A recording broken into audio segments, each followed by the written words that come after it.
Olá, irmãos, e a paz do Senhor. Na Bíblia está descrita a história de um personagem muito importante na vida de todos os cristãos e da igreja desde a sua criação até os dias atuais. Sua vida, sua crença, seu ministério deu norte a tudo que os filhos de Deus têm, mais importante que é a fé. Esse personagem foi Paulo de Tarso, que após a sua conversão escreveu 13 livros da Bíblia. São eles: Romanos, 1 aos Coríntios, 2 aos Coríntios, Gálatas, Efésios, Filipenses, Colossenses, 1 aos Tessalonicenses, 2 aos Tessalonicenses, 1 Timóteo, 2 Timóteo, Tito e Filemon. Presume-se que foi Paulo também o autor da carta aos Hebreus, mas hoje os teólogos são unânimes em afirmar que essa carta não foi escrita por ele, mas por um autor desconhecido. Mas o que sabemos sobre a vida e o ministério do apóstolo Paulo?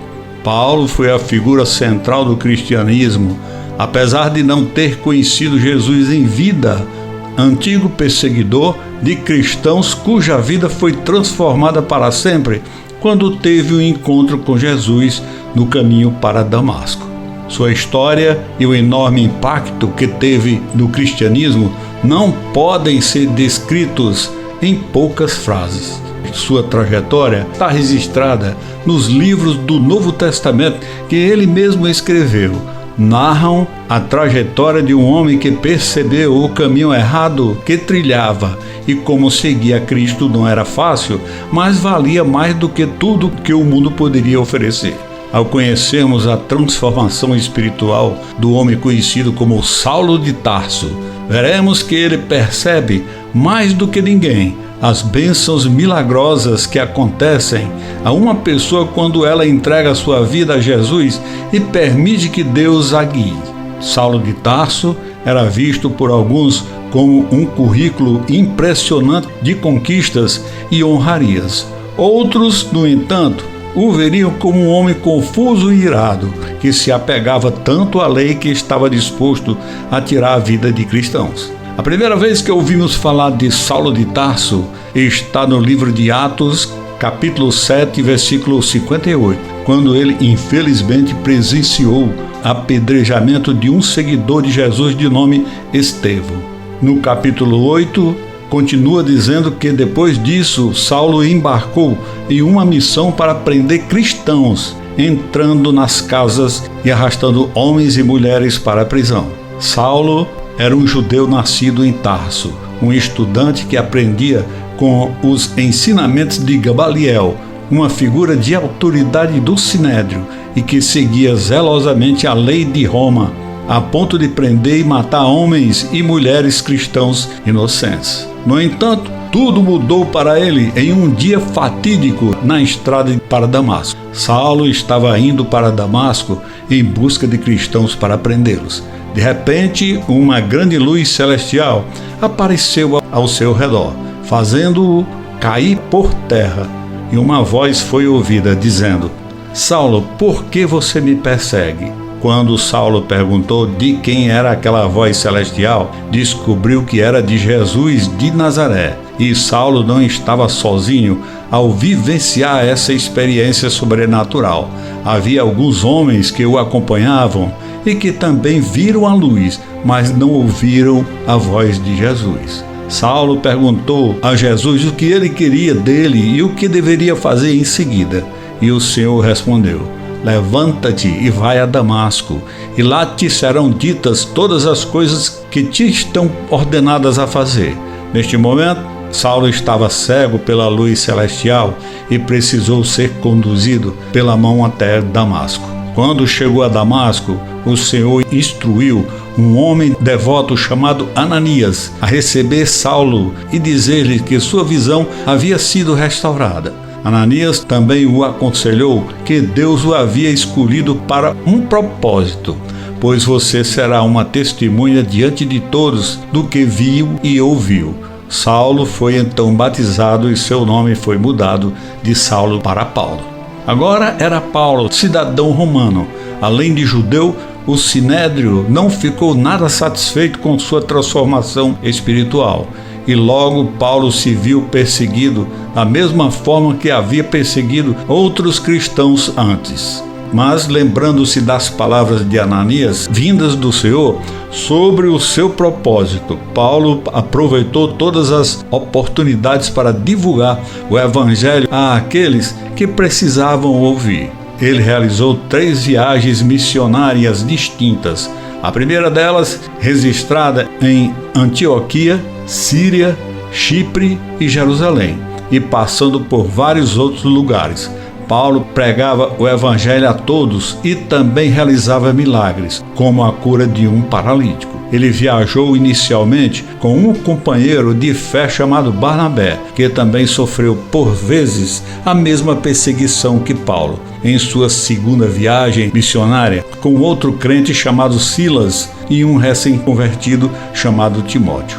Eles viajaram para Listra, na Síria, Apolônia, Atenas e Tessalônica, entre várias outras cidades e vilarejos. No entanto, Paulo foi preso, ridicularizado e espancado e apedrejado, o qual foi quase fatal. Sua terceira e última viagem missionária foi à Grécia, onde visitou a cidade de Galácia e Éfeso, atual Turquia, e continuou pregando a palavra de Deus. Muitos se lembrarão das cartas que ele escreveu para algumas dessas congregações, das quais hoje são livros da Bíblia. Essas cartas tinham o propósito de aconselhar as pessoas sobre as dificuldades que enfrentavam e incentivá-las a permanecer firmes em Deus nesses tempos difíceis. Timóteo permaneceu seu amigo e discípulo de confiança durante a maior parte das suas 2 últimas viagens, em 2 cartas que se tornaram livros da Bíblia. Paulo escreveu para encorajar Timóteo enquanto ele lidava com a perseguição. Durante sua terceira viagem missionária, Paulo viajou para Jerusalém, apesar de seus amigos e companheiros na fé lhe dizerem para não ir. Ele lhes disse que estava preparado não apenas para ser capturado por seus inimigos, mas também para morrer por sua obra em nome de Jesus Cristo. Enquanto pregava aos gentios, foi capturado no templo por judeus, que estavam prontos para matá-lo. Embora tenha sido resgatado por um grupo de soldados, permaneceu prisioneiro ao retornar a Roma. Mesmo na prisão, continuou pregando e encorajando outros por meio de cartas às igrejas e a Timóteo, ciente de que sua morte estava próxima. Por que a vida de Paulo foi tão influente para a igreja? Porque sua vida e o seu impacto na igreja são vistos não apenas em sua experiência de conversão espiritual, mas também em seus ensinamentos. Em suas cartas, Paulo relatou como passou a enxergar e o sucesso de formar diferente após sua conversão, percebendo que o prestígio e a aclamação entre os seus pares não lhe traziam tanta paz, alegria e conforto quando deixar Deus guiar seu caminho e levar pessoas a Jesus por meio do Evangelho. Suas palavras nos lembram das lutas que enfrentamos como seguidores de Cristo em um mundo caído. Podemos ser tão responsáveis por nossa própria ruína se permitirmos que o diabo encontre terreno em nossas vidas. Paulo não tinha medo de apontar as inconsequências das pessoas, incluindo as suas próprias, mas também compartilhava encorajamento e falava das bênçãos que adviriam para quem entregasse a vida a Jesus e o seguisse diariamente. Algumas pessoas podem não acreditar na vida de Saulo, transformado em Paulo.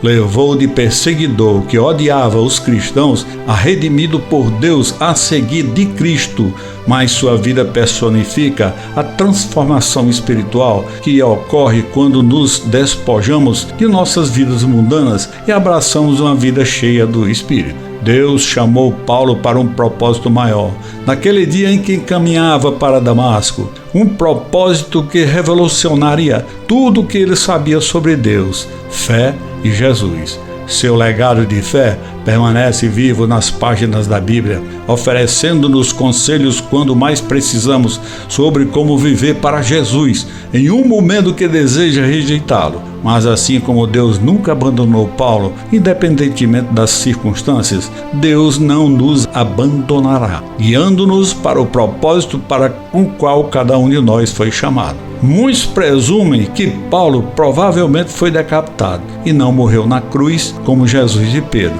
dada a sua cidadania romana. Sobre a morte de Paulo de Tarso, não tem nenhum registro na Bíblia, nos livros do historiador Flávio Joséfo e nenhuma enciclopédia já editada sobre esse personagem, que deu forma à igreja como assim a conhecemos. Amém, irmãos, e fiquem com Deus.